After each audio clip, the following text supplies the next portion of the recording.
Hello అందరికీ welcome back to Chandana natural YouTube channel. ఈరోజు అయితే మనం అటుకుల మిక్చర్ అయితే తయారు విధానం అయితే చూద్దాం. టేస్ట్ అయితే చాలా బాగుంటుంది, తప్పకుండా మీరు కూడా ట్రై చేయండి. మన వీడియోస్ చూస్తున్నారు కానీ మన ఛానల్ని అయితే సబ్స్క్రైబ్ చేసుకోవట్లేదు, సబ్స్క్రైబ్ చేసుకోండి.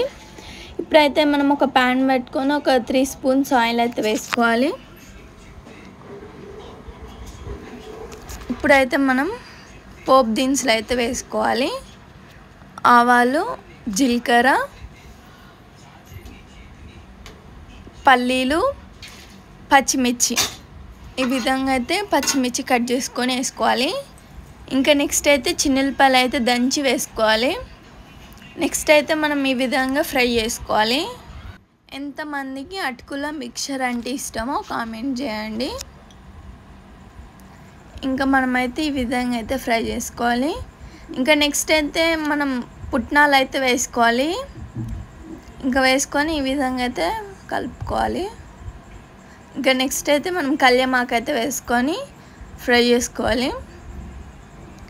టేస్ట్ చాలా బాగుంటుంది. మనం ఎటన్నా ఊరికి వెళ్ళేటప్పుడు కానీ ఎటన్నా వెళ్ళేటప్పుడు ఇవి చేసుకొని తీసుకెళ్తే టేస్ట్ బాగుంటుంది, తినడానికి కూడా బాగుంటుంది. ఇంకా నెక్స్ట్ అయితే మనం పసుపు, కారం అయితే వేసుకోవాలి. కారం కొంచెం స్పైసీగా ఉండాలనుకుంటే వేసుకోండి, లేదు వద్దనుకుంటే కారం అవసరం లేదు. ఇంకా నెక్స్ట్ అయితే మనం అటుకులు అయితే వేసుకోవాలి. ఈ అటుకుల పేరు అయితే పేపర్ అటుకులు అయితే అంటారు. అంటే మనకు షాప్లో అయితే ఇస్తారు పేపర్ అటుకులు అంటే. ఈ విధంగా అయితే మనం కలుపుకోవాలి. ఇంకా నెక్స్ట్ అయితే మనం చేతితోనే మొత్తం మిక్స్ చేసుకోవాలి బాగా. చూసారు కదా, మన అటుకుల మిక్చర్ రెడీ అయిపోయింది. టేస్ట్ చాలా బాగుంది, తప్పకుండా ట్రై చేయండి. ఇంకా నెక్స్ట్ అయితే మనం ఒక బాక్స్ అయితే తీసుకొని ఈ బాక్స్లో ఈ అటుకుల మిక్చర్ అన్నీ వేసుకొని స్టోర్ చేసుకోవడమే. చాలా బాగుంటుంది, తప్పకుండా ఈ రెసిపీని ట్రై చేయండి. ఇంకా మీకు ఏమన్నా రెసిపీస్ కావాలంటే కామెంట్ చేయండి.